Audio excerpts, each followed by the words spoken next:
Welcome to the modern mystic. Tonight, the world is very quiet.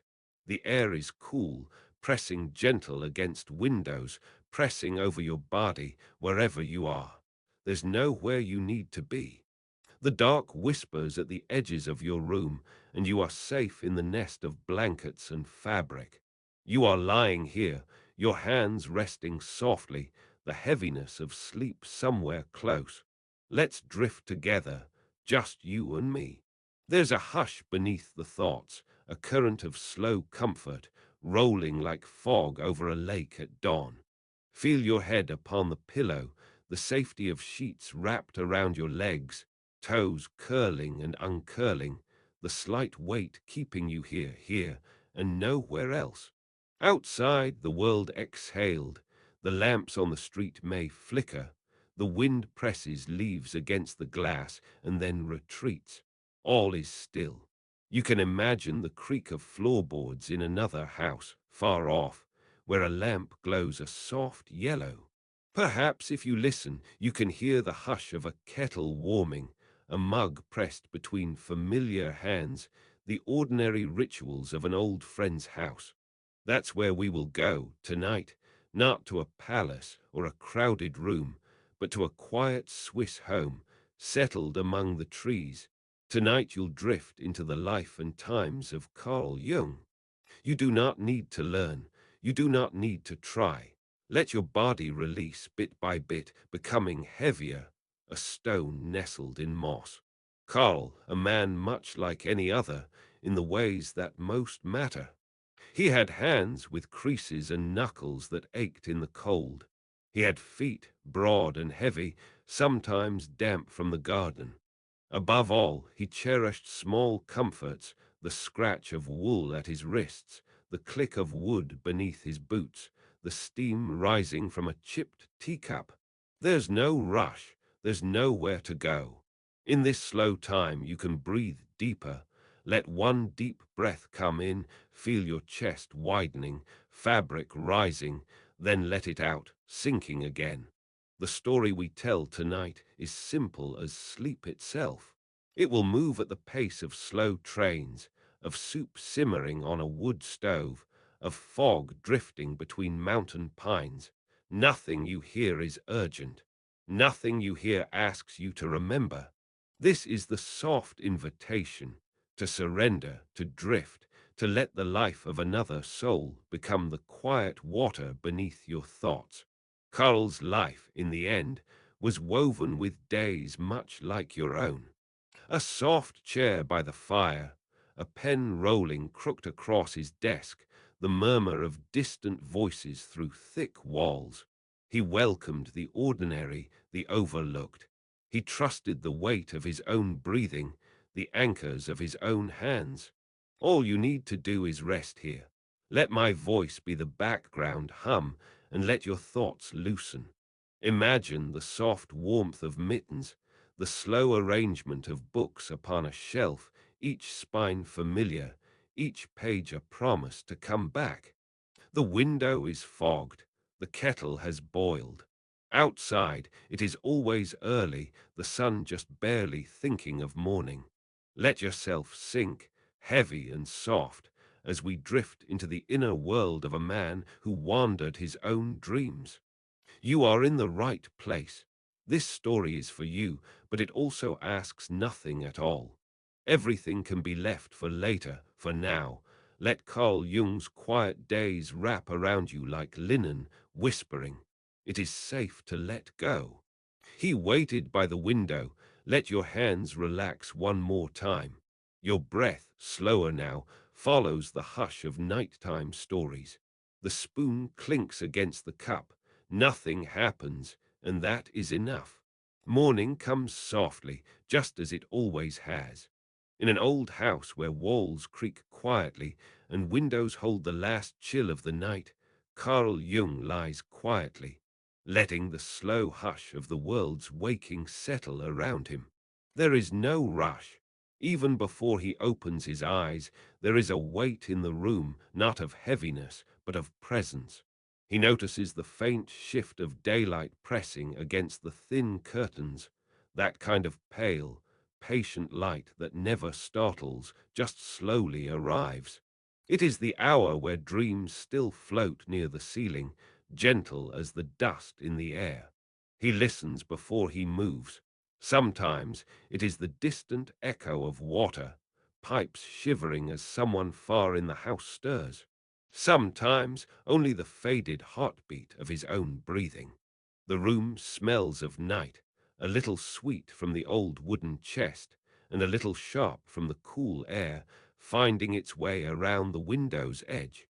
His hand moves to pull up the woolen blanket one last time, just for a moment, resting in the warmth he's made. He lets his thoughts be slow.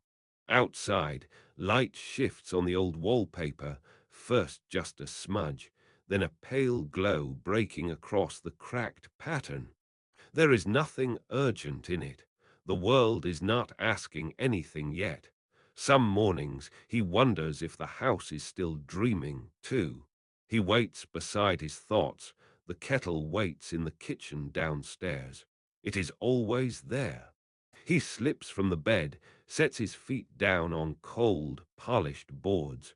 The hush deepens, disturbed for just a moment by the small thumps of his steps. In this house, every sound arrives gently. The hall is dim, the faintest gold leaking under the doors. He pauses beside the staircase. For as long as he needs, he stands, watching the way the morning comes up the walls. The kitchen is quieter still. Carl likes the cold there, the way it sits heavy above the stone floor. Before he does anything, he opens the window just an inch, so air tickles his wrist. The silence is full, wide, as he fills the kettle. Water splashes, echoing around the neat clutter of cups and spoons. The kettle is heavy in his hands, an old, loyal sort of weight. He listens to the sound, running water nestling into the metal, a whisper and then a hush. He places the kettle on the stove. For a moment he only waits, watching the way the light grows brighter near the sink. The kettle takes its time. Carl breathes in the new day. He stands still, counting the ripples as the water shifts and settles. Sometimes he counts up, sometimes down. The slowness is a comfort. That silence where nothing rises but the faint warmth as the burner starts, a mechanical sigh exhaled into the room's cold heart. He stands in his thick sweater, toes curled against the stone. There is a silver spoon near the edge of the table. His hand moves to it, slow and certain, keeping time with the quiet rhythm of morning. Outside, the faint glimmer of frost glitters on the grass. Inside, the world is smaller, reduced to light, stone, steam. The kettle begins to move against itself, shifting softly. He listens for the change, the first murmur of heat, a gathering of tiny, tumbling bubbles. The window glass fogs. Sun runs across the table, then retreats, more shadow than light. He stands, waiting, letting his thoughts soften. When it's ready, he takes his cup, always the same one, chipped near the base, a little rough inside. He pours water over tea leaves, breathing in the steam, feeling morning's arrival settle into his bones. The tea whispers and swirls. He leaves the cup to steep, not rushing it, watching the way shadows drift across the old wood. The kettle cools slowly, sighing out the last of its heat. Carl sips quietly, tasting the earthiness of tea, the cool edge of daylight. He places the cup down, listens to the clink, and breathes in, steady again. The silence after a sip, the stillness he carries. Nothing happens, and that is enough. Carl Jung's hands never really rushed. He moved through his work as though the world had always been silent, as if pens and pencils and scraps of notes had been worn smooth by the weight of his patience. Each morning, when the quiet rooms barely held a trace of daylight, he would turn to his desk, wooden, battered, as old and forgiving as his own mind. It waited for him, expectant but never hurried. He would straighten a single sheet of paper, pause, and then, once more, smooth the page until the edge felt aligned with the edge of the desk. Sometimes he repeated this small gesture, paper against wood, and again, his fingers, slightly ink-stained, would wrap around a fountain pen. The faint, metallic smell of old ink brought a hush to his mind. He would unscrew the cap gently, listen to the click, pause, screw it back on just to make sure, and then off again. The shape of his day was built from such circles. He wiped the nib carefully with a soft cotton rag, sometimes twice, sometimes 3 times, until the fabric was marked with the faint memory of yesterday's thoughts. The ink bottle, deep and still, waited nearby. Sometimes he would lean back and look at the bottle as if expecting it to move, as if the darkness inside had something to offer. He dipped the pen, a slow, deliberate movement. He waited for the thin silver line to form on the nib before letting it settle onto the quiet of the page. The first silent stroke, and then the second, just as silent. He wrote with the same measured patience as a man peeling an orange on a rainy morning, careful, unrushed, savoring the work as if it could last until dusk. He'd pause, straighten the paper again. Sometimes he reached for a second sheet, not to write on, but just to touch, just to feel the difference between one crisp layer and another. The faint, dry rustle echoed through the room, joining the muted sigh of old books on shelves. Carl would look up to the candle stub flickering on the windowsill. Shadows trembled on the wood, and he found comfort in the movement, the gentle, repetitive sway of light, the reminder that nothing here demanded haste. The pen moved again, as if in reassurance. The delicate scraping of nib against paper returned.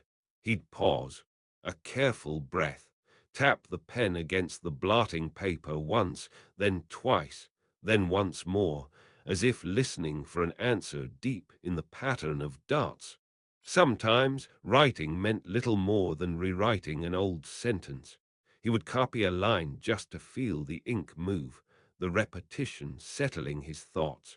In this quiet discipline, he found something sacred, a sense of working not for the world's gaze, but for his own slow unfolding. At times he would lean forward, studying each word as though seeing it for the first time. The clock on his wall would tick once, then again, then pause, its pace barely faster than the way his hand drifted across the page. He'd wipe the nib again. He would straighten the page, reminding himself the simplest movements made the deepest roots. If a word looked out of place, he'd pause, rest the pen upright in the inkstand, and simply wait. Time would collect in the folds of the curtain, in the quiet of his shoulders. When the moment softened, he would try again. A gentler line, a new word, or sometimes no word at all. Day after day, this was the shape of his creative labor. The smell of ink, the slow gathering of words, the gentle sorting of paper into neat stacks. A page set aside, the next gently drawn forward. Sometimes he simply let his hand hover over the empty page, gliding back and forth as if painting something invisible on the air. The shadow of his palm would blur against the paper, and he would look at his hand, remembering how many pages looked just like this, untouched, unwavering. He'd rest his wrist. He would close his eyes for a moment. The soft sigh in his chest matched the hush outside. Every hour or so, Jung would wipe the nib. Sometimes he did it twice, sometimes 3 times, more a ritual than a necessity, an act of returning, again and again, to the beginning. He'd brush a stray crumb from the desktop, lift the lid from the ink bottle and settle it back again. A gentle tap, a flick of cotton on metal. No one else could see the ceremony. No one else would know how much work there was in the small, repetitious gestures, the whisper of paper, the hush of ink, the quiet affirmation of a page made ready again and again. He would write, stop, straighten the paper. He would breathe and then slowly, quietly, start the line again.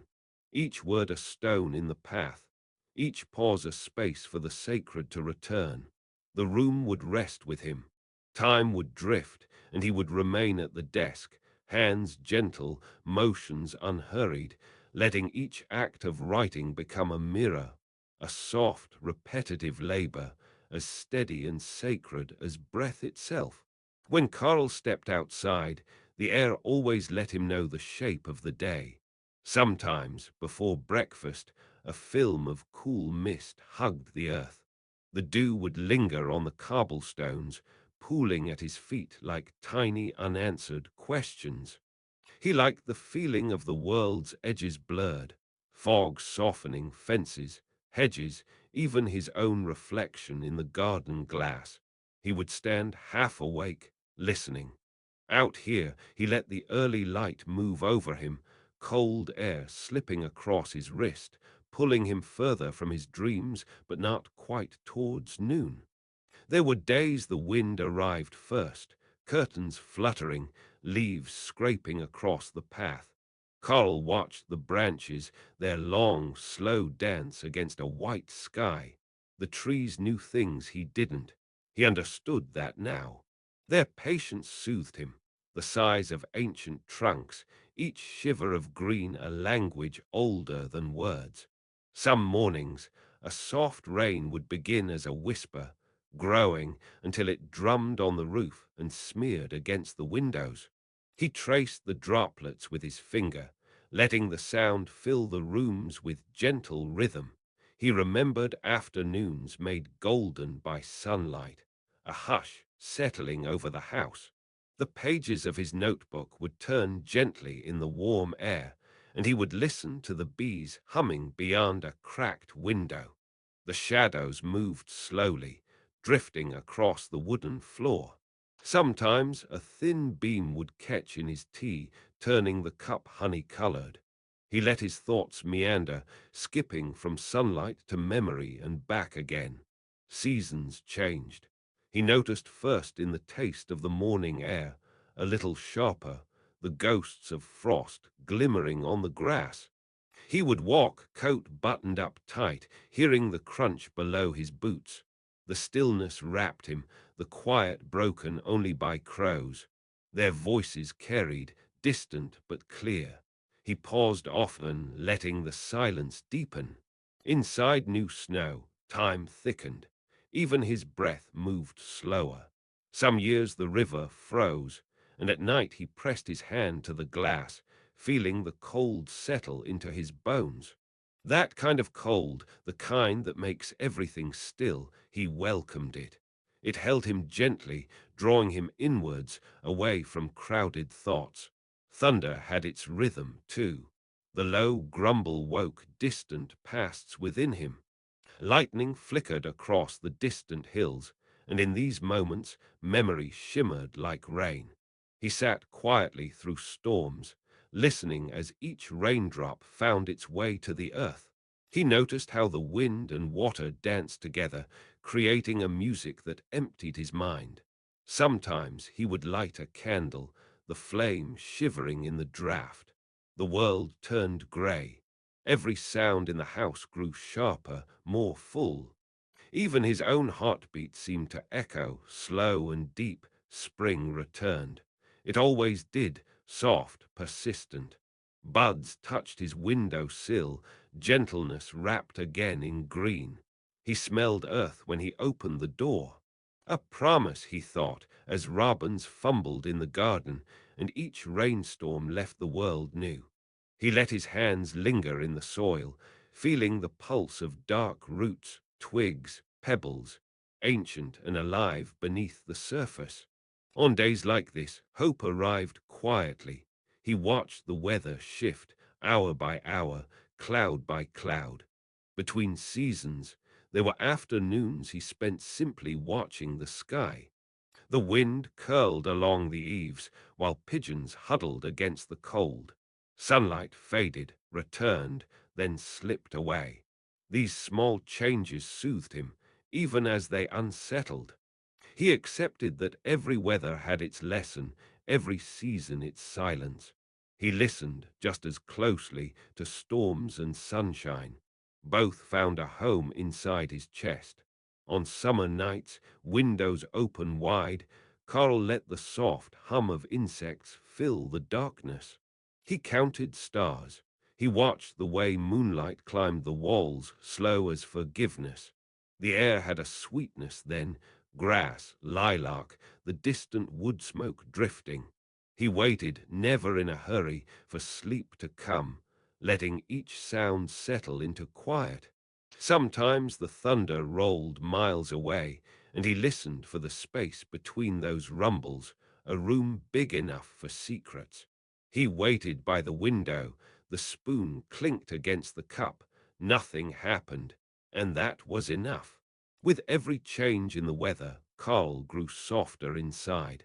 The melancholy of rain, the clarity after wind.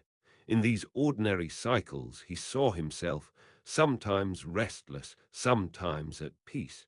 He let go of needing answers.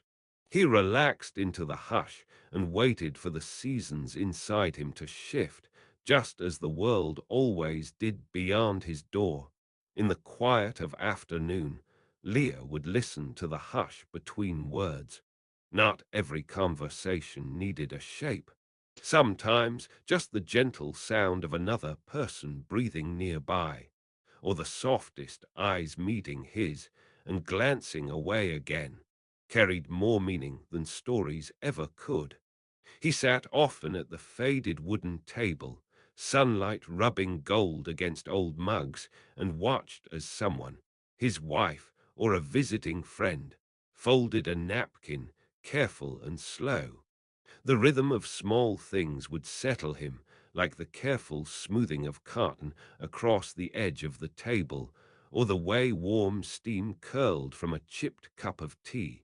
Sometimes Leo only noticed his own breath, in and out, quiet as dust. There was a stillness Leo carried into every room, not the kind of silence that weighs heavy, but the sort that opens spaces for other people to simply be. He learned over years and years that he didn't have to fill every moment. He could let a conversation hang misty and unresolved while he watched the rain draw wobbly lines down the glass. Someone else, sometimes Sabina, sometimes a neighbor, might stir their tea, circling a spoon along the inside of a cup, slow and unhurried. Leah would pay attention not to the words, but the gestures, the slow lift of a hand, the half smile before another sip. He could almost hear the gentle inner world of a person in these pauses, the quiet tension, the weight of their day. Sometimes he let their presence wash over him, soft as a blanket just out of the dryer. Leo often remembered the mornings when Maria, brown hair tumbling across her shoulder, would slice bread in the kitchen, moving deliberately, her fingers pressing gently over the loaf. She never hurried, never cared for the clerk. He would watch as she poised the bread knife, lining it up with the smallest intention, and then, slowly, quietly, cut through the crust, letting crumbs gather in a patient, golden mound. In these moments, Leah would notice things most people missed: a hesitant inhale, the small frown of concentration, the tilt of her chin against the window's glow. He realized that love didn't have to announce itself. Sometimes it was just a hand resting on the counter or the soft way someone turned a page. He would wait, let the kitchen fill with the faint hum of the refrigerator. Nothing happened, and that was enough. He became a mirror for the people he loved, holding up the quiet moments so they could see themselves. Leo would sit beside his father, both of them gazing across a field emptied by autumn, listening as the wind tugged at the grass. No words came, just the soft, shuffling sound of feet on gravel, the faint echo of a door closing gently in the next room. When old friends visited, Leo would watch them settle into his favorite armchair, heels tucked beneath their thighs, their faces relaxing by degrees. Sometimes they would tell stories. Sometimes they would run out of words, letting an easy hush fall over them. Leo would be there in the silence, witnessing their comfort, the warmth that grew from being seen but not pressed. Even at a crowded table, Leo could find stillness. He noticed the way someone, usually Anna, folded her napkin again and again, tracing invisible shapes against her knee. He'd quietly recognize the small moments others rushed past, the way fingers encircle a mug, how a voice grows softer as evening draws in, the glow of a lamp just before dusk. His presence was a hush, inviting others to breathe out, to relax their guard and simply exist.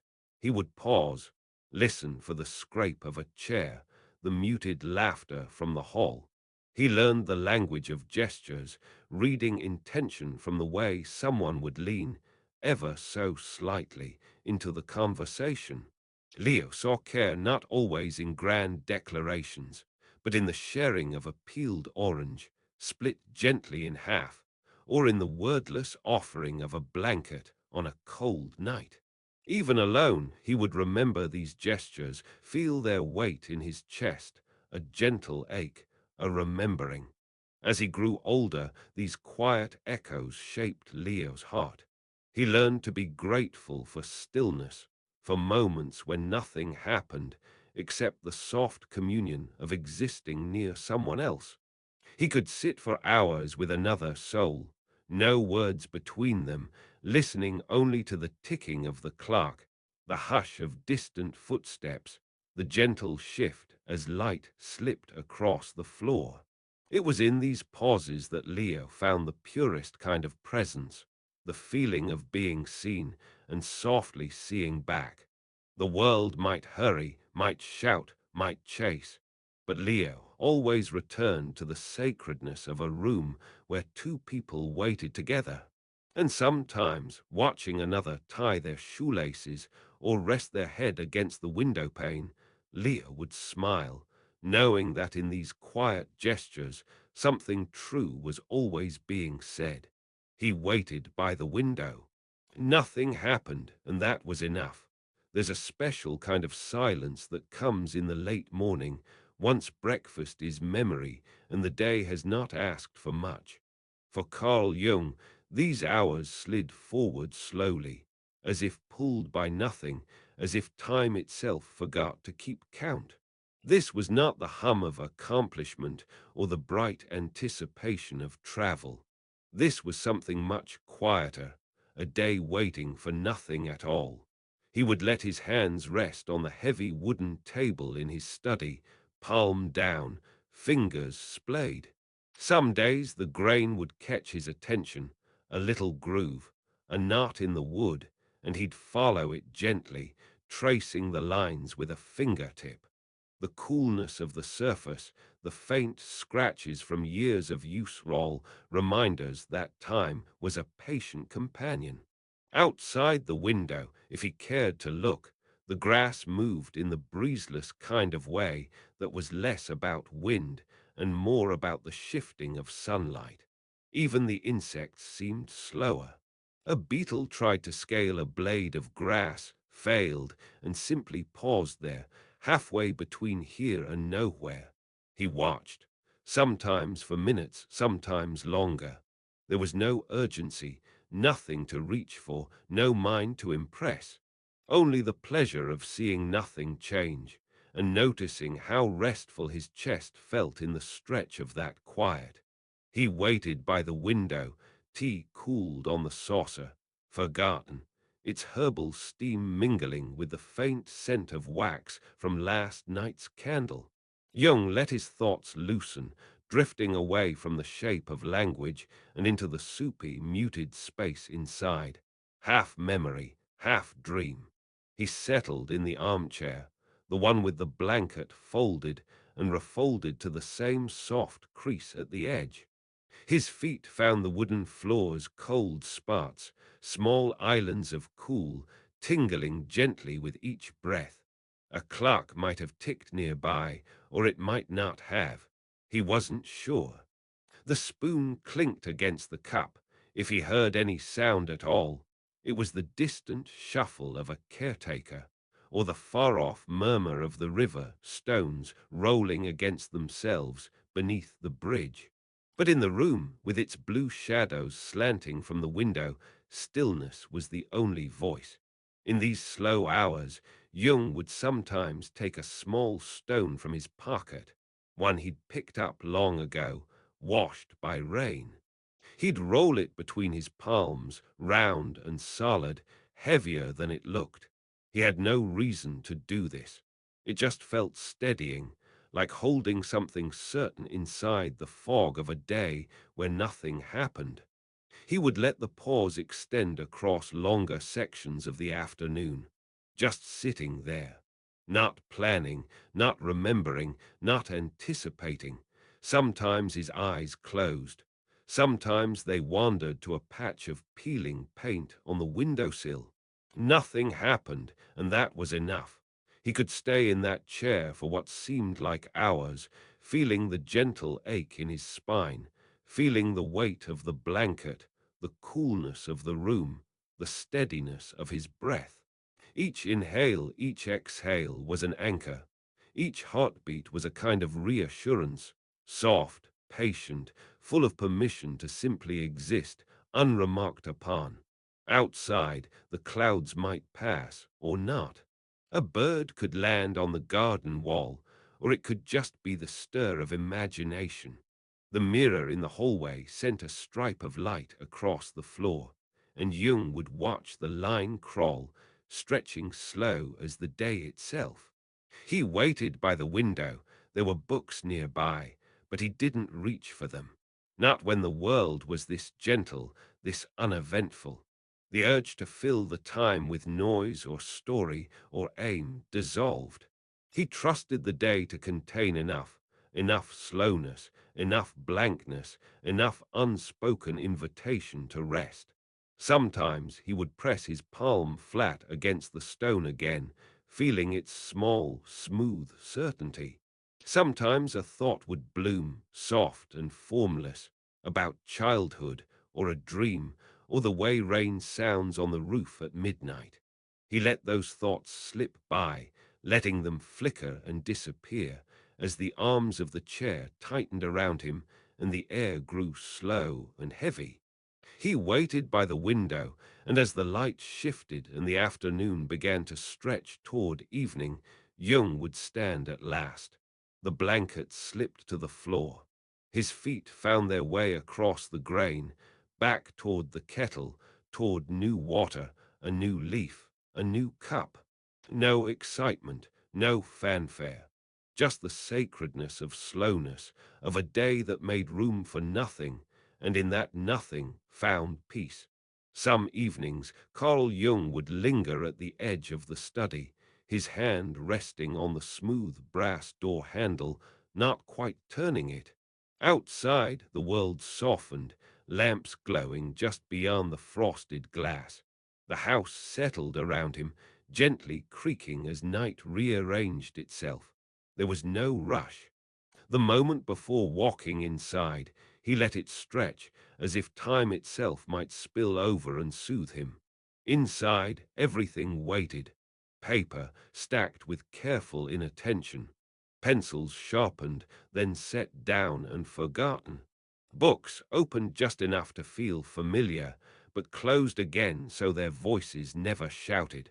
Sometimes his chair felt too wooden and cool. Sometimes it cradled him. Carl pulled the seat closer to the table, but he did not sit, not yet. He drifted a palm across the pages, feeling for a pulse or a whisper beneath the ink. He waited by the window, outside. The lake mist pressed its body against the glass. Wind carried the scent of earth, moss, a memory of rain. Young leaned in, feeling the air shift. There was an emptiness, yes, but it wasn't cold. It was the pause before a thought, the moment before turning a page, the hush that comes when two ideas might meet in the dark. He did not force it. The kettle's whistle was a gentle invitation from the kitchen, so he stepped away, hands hesitant. His slippers scuffed the old boards, a dull, wooden rhythm, like heartbeats far apart. Nothing happened, and that was enough. In the still he measured tea leaves, one scoop, then a hesitation. Another scoop, held just above the cup as he wondered if that was too much. Sometimes he poured the water all at once, letting it flood, watching the leaves swirl like tiny, indecisive dreams. Other nights he poured with a trembling slowness, a hesitation at every turn. He let the waiting do its work. The mug was warm now, fingers curled around it for comfort more than flavor. Steam drifted, losing itself in the quiet room. Jung carried the cup back, pausing at the threshold once more. The room had not changed, but maybe he had. He sat and did not write. He touched the paper and did not move the pen, just waiting. Every habit felt like a ritual, sacred only because it was repeated. He picked up a book, only to set it back down. A slow ballet of indecision, neither here nor gone. The pages felt thick in his hands. He leafed through them, stopping mid-turn, listening for something. Sometimes the answer came in the hush between quiet moments. Most times only silence. He folded his arms. He frowned, then softened the lines away with a breath. The lights flickered as if remembering thunder far away. He waited by the window, fingers idly tracing the condensation while the tea cooled, forgotten. He could spend an hour watching the clouds move, the way shadows grew tall along the bookshelves, the way nothing special announced the start of genius. The creative process for Jung was never a rush. It was a circling back, repeating motions until they grew familiar, habitual, tender with memory. He would cross the room, pick up a journal he'd written the night before, read a few lines, then hesitate, eyes closed, as if listening for water beneath the floorboards. The pen rested beside his hand. Sometimes he stretched his fingers slowly, feeling the joints crack. Nothing urgent, nothing sharp, only the slow tide of thought returning, like footsteps coming home after rain. The spoon clinked against the cup. He drew a blank page closer. No words arrived, but the page didn't mind. Instead, he stared quietly, letting the emptiness open up. Maybe he would write a single word, a name, a feeling, then fold the page again, as if tucking a child into bed. He never rushed the unfolding. Each gesture, each moment of pause, told his body it was safe to create. He believed in repetition, in circling the same ideas, tasting them, setting them aside, coming back again with gentler hands. The creative process was not thunder or lightning, but patience, soil, slow growth underneath. He waited by the window some nights. All he made was the shadow of a thought on the wall. He watched it streaming long across the rug, stretching as the fire guttered low. He waited for the moment when newness came knocking, but was just as thankful when it passed him by.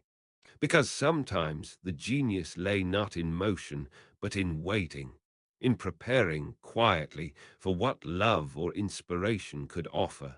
So he practiced, over and over, the pause before every action, the stillness before every word.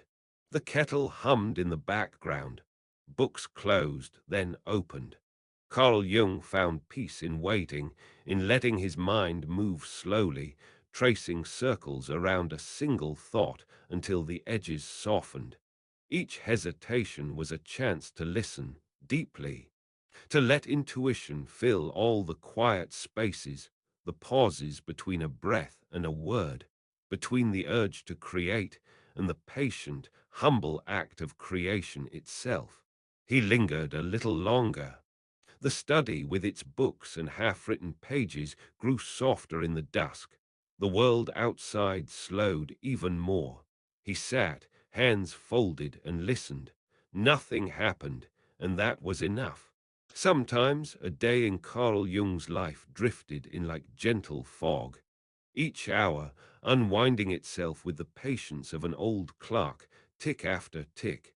He would sit in his study, alone, surrounded by walls lined with quiet books, some spines cracked with memory, others still new, the dust trembling in the afternoon light.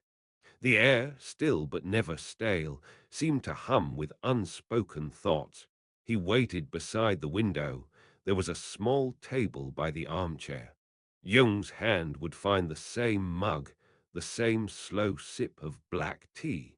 No sugar, sometimes a curl of steam rising, sometimes not. The spoon clinked. His fingers lingered on the rim, feeling the porcelain's coolness, letting time drift. Not hurrying, never hurrying, in solitude, the silence had shape. It pressed gently, but did not crowd him. He listened to the tick of the wooden clock on the mantel, the sound of his own breath. Far away, the rumble of a train, even the dust moving, not in haste, but like thoughts finding a place to settle. He would move in slow patterns from one room to another, shuffling papers, marking a page, opening a window just enough for the chilly air. He paused, feeling the current rushing in, stirring the curtains. He stood quietly, letting the shiver travel up his arms, then down, grounding himself in that moment. Sometimes laughter drifted in from the garden. It was Clara, his wife, or one of the children's voices, round and bright. He would stand in the hallway, hand on the door, not yet entering, silence blending with distant joy.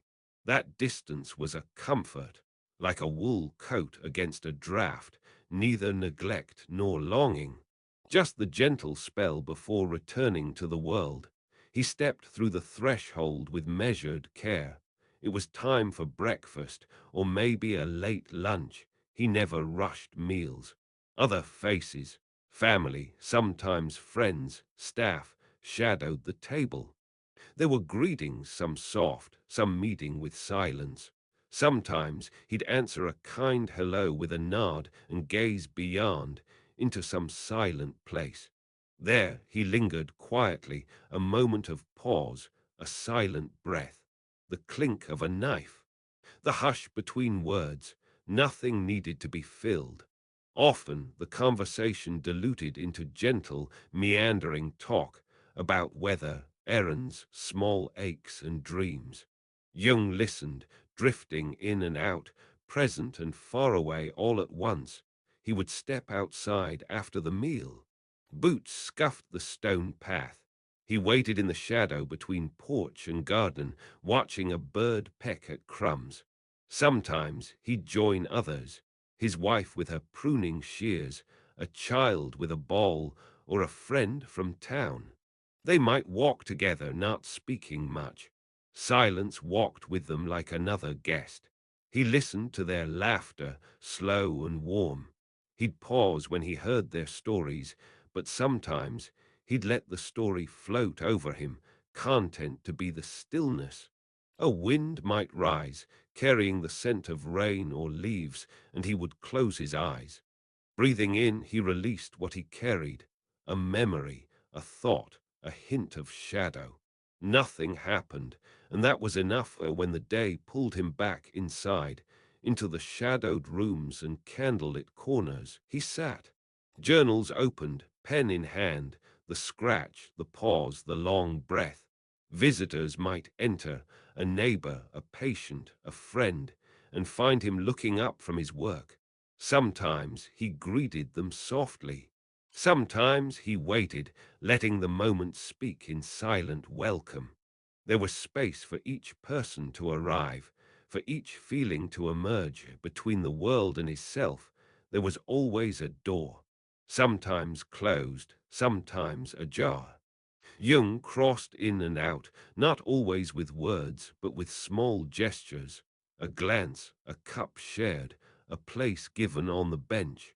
When the quiet outlasted the talk, he did not hurry it away. He let it rest in the air. The minutes stretched, slow and unbroken. The world moved beneath the hush, and in the gentle company, or the hush of solitude, Jung felt the living border between solitude and community as soft as a feather against his wrist, and as sunlight faded, the rooms settled. People left, the chatter dissolved, and he sat by a candle's flame, watching it lean toward the window's draught. The day had been a journey, not of miles, but of crossing quietly in and out of togetherness. He let silence fill the space between thoughts, between goodbyes. Nothing happened, and that was enough. Something in Jung's study, a heavy, rounded stone, with a thumb-worn dip at its center, waits quietly on the sill. This stone does not glow or shimmer. There's nothing costly about it, nothing that expects to be admired. It is the plainness that seems to invite touch. Sometimes he carries it from shelf to desk and back again. Sometimes it rests by a lamp, and sometimes it disappears for weeks beneath a stack of letters, only to surface again when the paper shuffles and he needs an anchor to keep things from blowing away with the morning drafts. He picks it up once without looking. The stone feels colder some mornings, smooth, passive. It presses into his palm as balanced as a full moon. The surface is quiet, neither polished nor rough. He turns it over, thumb seeking that hollow spot, a finger-sized impression, softer than you'd expect from stone. Outside the window, fog sits low. Inside, his breath forms clouds in the cool air, slow and even. The stone warms as he thinks, as he waits, as the pages flutter a little in the breeze coming in. He lets it rest against the back of his hand. Sometimes it is only there. Sometimes it travels from room to room, the weight a quiet company, not unlike the comfort of a heavy blanket or the steady ticking of a clock. There is no story to the stone, not really. It is not for show, but for holding. It asks for nothing except attention, and still, when he puts it down, there is a faint echo, a mark left in the small muscles of his palm, a memory that lingers longer than the touch. Twilight comes, gray and unhurried. He stands by the window, stone in hand, looking down to the garden-grown pail. The stone is silent, and he is, too. Nothing moves. The room carries that slow hush of undisturbed air, where time rests against old wood and evening light softens even sturdy things. He places the stone on a stack of books, waits for his tea to steep, and listens to the drip of rain on the sill. There are nights when the stone sits on the nightstand, just a little to the left of a half-closed journal. He sometimes reaches for it in the dark, feeling its chilled outline before letting it go. On those nights, dreams slow down. Even thoughts seem lined with the woolen quiet that stones keep. There is no hurry. A stone does not ask you to get anywhere. It remains. The lamp flickers, then steadies again. Nothing happens, and that is enough. In a world of pages and papers, small objects can be forgotten. Jung's stone is not lost. It simply waits, always where it needs to be, soft in its weight, unhurried in its living. A stone on a sill, a stone in a hand, a stone holding its own purpose. The spoon clinks against the cup. He waits by the window. Nothing happens, and that is enough. Time moves differently now. For Carl, the rooms seem rounder, the corners less sharp. Somewhere between sunlight and dust motes, the world has softened in a way only long years can explain. The years have passed quietly, like water soaking slowly into wood, barely noticed, until the grain turns silver, until winter hands cradle tea cups more carefully than before. A sweater waits draped over a chair, knitted lines, faded by many washings, its shape gently stretched behind Carl's back. The fabric hugs his shoulders with a memory only worn things know. Each wrinkle, each fold, is a map of mornings spent by the stove, coffee steaming, the air humming with promise. There is peace here. Even the window glass, slightly wavy with age, bends the garden light like a memory, so what's outside always feels nearby and far away. Carl sits at his writing desk, fingers brushing the carved groove at its edge. The wood is warm beneath his hand, faintly marked from decades of note-taking, doodles, cups placed down with a murmur. These ridges are gentle, rounded by use, soft to the touch, never harsh, never abrupt. He waits by the window, watching nothing in particular. Outside, the world gathers itself. Things slow down here when age becomes a hush in the air. The stones in the garden's wall, too, have softened, surfaces worn not by violence, but by wind and weather, by time itself pressing forgivingly over and over again. An old watering can rests against fading grass, green paint chipped, handle burnished. It gleams quietly in the early sun. Inside, the house moves in silence. The old rug, lumpy but loyal, curves beneath Carl's slippers. A chipped mug awaits tea. The teapot, dented along its belly, sits patient, ready for boiling water. A spoon rests, flat and shining, its edge curved from years of stirring, a thousand slow mornings repeating. Nothing in these rooms is new. Nothing is harsh. Everything in the house holds a history, softening beneath gentle hands, beneath the patience of daily life. He runs his palm along the bookshelf, stopping on familiar spines, leather and cloth, cracked and smoothed. Some titles are dim under the dust, words curled into themselves, but Carl remembers. The slow mornings, the late evenings, thumbing the pages slowly. A world unfolding at a pace that matches the beating of a hot content to go on softly. He waits by the window, threads fray along the edge of his sleeve. The table bears rings left by forgotten cups. The lamp shade sits slightly askew, its fringe trembling just a little in a breeze. Life, for Carl, has become a collection of softened moments, a gathering of worn objects, each cradling its scars without sadness. There's comfort in things that no longer strain for perfection. The bed is rumpled, sheets gently wrinkled from midday rests. A pillow caves in the spot his head likes best. Even the light is kinder now, leaking through curtains in hazy ribbons, never glaring, always gentle. Nothing happened, and that was enough.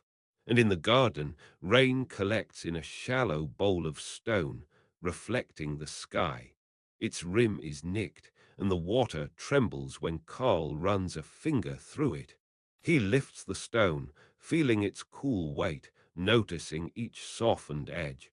Time, it seems, has brushed its hand over everything, rounding, gentling, not erasing, but making small ridges tender. The coat rack stands by the door, hooks glossy from years of coats and hats. Even the bell on the door rings duller than it once did. Time as a softening force, everywhere and in every detail. He waits by the window, his breath slowing with the world. There is no rush now. Plates bear the fine lines of countless meals, forks tap quietly on worn surfaces. The air smells faintly of herbs, dried lavender curling at the base of a vase. These are the long afternoons and early evenings knit together, not with excitement, but with the slow, persistent kindness of a life that has loved and been loved. The fabric of everything, softened, twined with memory, the world, no longer sharp, just slow and enough. The room dissolves, not all at once, but in soft slips, as if an unseen hand pulls the corners in, folds the lines away. Night air presses gently at the window, calling nothing but cool silence. There's a muttering rise in every shadow, then a settling, shapes forgetting the need to be shapes at all. Carl sits, or maybe he is standing, maybe he is only drifting. The border between his body and the chair begins to blur. The old wood seems to remember him, but it remembers the old rooms too, the places before this, each memory creasing softly over the next. Certain evenings, he wondered if memory was nothing but gentle repetition. A gaze, a sigh, a page turned, a candle lit. You can almost hear the scratch of pencil on paper, even when nothing moves. Words bloom close, bloom again, then fade into sound. Silence rubs at the rim of the teacup. Out in the dark, a bird calls and is answered, maybe just by the echo of its own sound, circling back like thoughts when you're tired. The world fuzzes, then sharpens, then blurs again. He waits by the window, waiting for nothing. Behind his closed eyes, a parade of places, mountains that are never cold, doors opening onto rivers. A stray thread in the curtain trembles and then holds still. The air is so easy to breathe here. The clock promises nothing except its gentle ticking. Sometimes the clock pauses too, for no reason Carl could name. He thinks he hears his father's boots at the door, or the creak of old stairs from childhood. Maybe he is the child, tiptoeing on old pine boards, listening for somebody calling his name. But no one calls. The sound slips away, just a hush, just the distant chime that's more thought than noise. The lamps glow puddles along the floor. He watches a curl of shadow cross over his own knuckles. The lines of his hand are rivers, always returning home. Somewhere a cup is filled, a book is opened. The book closes again, then opens as if it could never decide. Outside the window rain starts, or maybe it's the wind. He cannot tell. It's soft against the glass, like breath fogging a cold pane. He writes a word, erases it, writes it again. The page softens. The paper forgets each line, then takes it back as if it always belonged there. Words overlap, then fade, white on white, a hush unmeasured. He leans back, waiting for the sense of waiting to pass. Sometimes, just to hear the silence, he taps his finger against the arm of the chair. It stays silent, still silent. An owl calls from somewhere, or perhaps it's just the house turning in its sleep. A sigh rises, deep and round, then nothing for a long while. The teacup is warm or it isn't. He cannot remember when he last sipped. The taste, a slipping memory, like rain on dry earth, there and gone. He watches steam curl up from nothing at all. Then the nothing curls back down, rests on the rim. His palm settles on the table, then lifts, then settles again. No need to move, no need to choose. He watches the dark frame the window. Sometimes he thinks the night inhales as he exhales. Each breath is a slow washing. Time forgets to move. The hour, pocketed and weightless, repeats a gentle promise.